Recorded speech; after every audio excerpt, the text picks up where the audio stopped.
Hi there, Daily Gardeners. We are in the home stretch of the Reviews for Good campaign over at podchaser.com.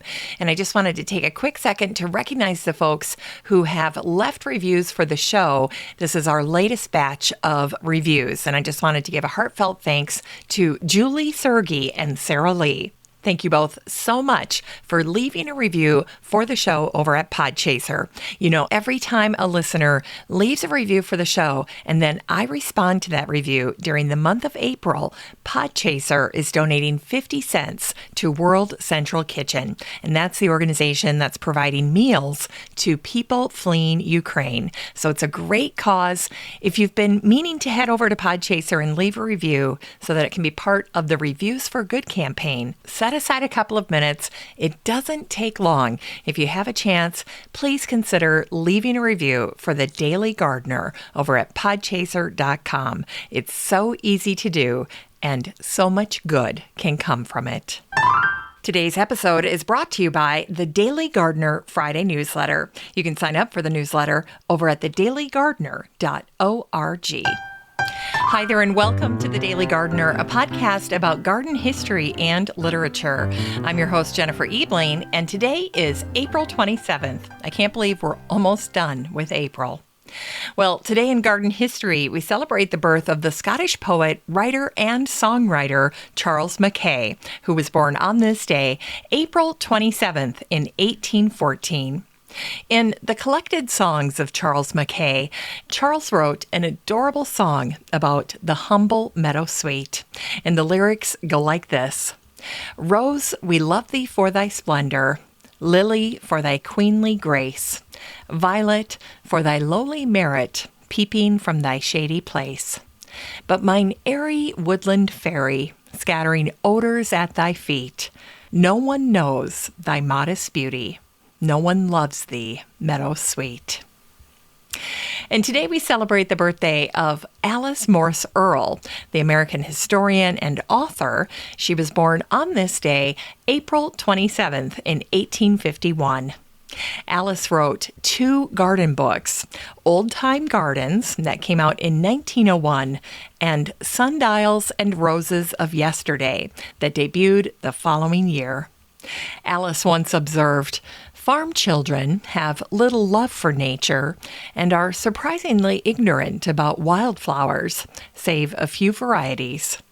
But the child who is garden bred has a happier start in life, a greater love and knowledge of nature. And regarding the peony, Alice once wrote, she always looks like a well-dressed, well-shod, well-gloved girl of birth, breeding, and of equal good taste and good health.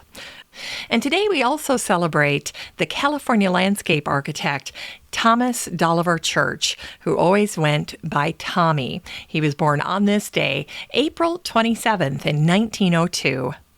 Tommy pioneered the modern California style of design, and in 1955, Tommy wrote about garden design, and he said, "When your garden is finished, I hope it will be more beautiful than you anticipated, require less care than you expected, and have cost only a little more than you had planned."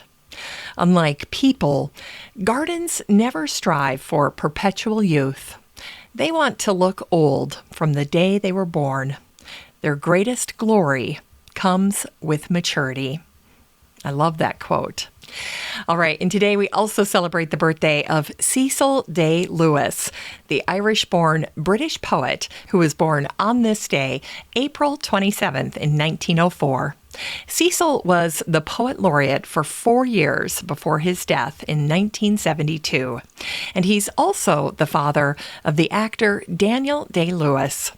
Cecil used the pen name Nicholas Black for his mystery stories.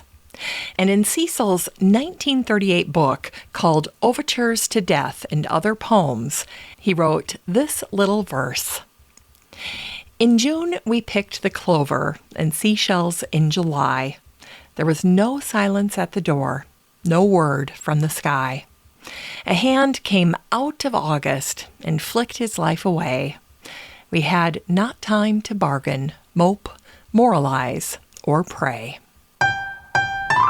It's time to grow that garden library with today's book, The Food Forest Handbook by Darryl Fry and Michelle Zolba.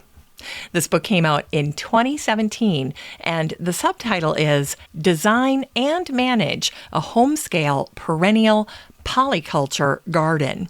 Well, I have to say, before I even get started with my review, that this book gets high praise on Amazon. It's a 5-star book, and the authors are passionate about growing food year-round without fossil fuels and increasing biodiversity on the land and wild market gardening. And Darryl and Michelle point out in the introduction to their book that the food forest is one of the oldest ways to garden.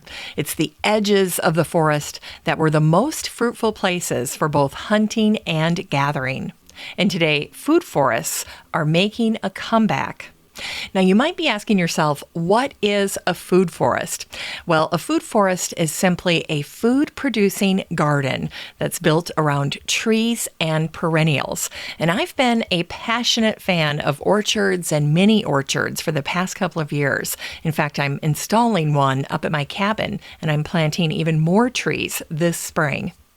Darryl and Michelle point out that a well-managed food forest is an integrated system, and it includes all kinds of plants, fruits, vegetables, herbs, medicinal plants, and plantings that promote beneficial insects and balance nutrients.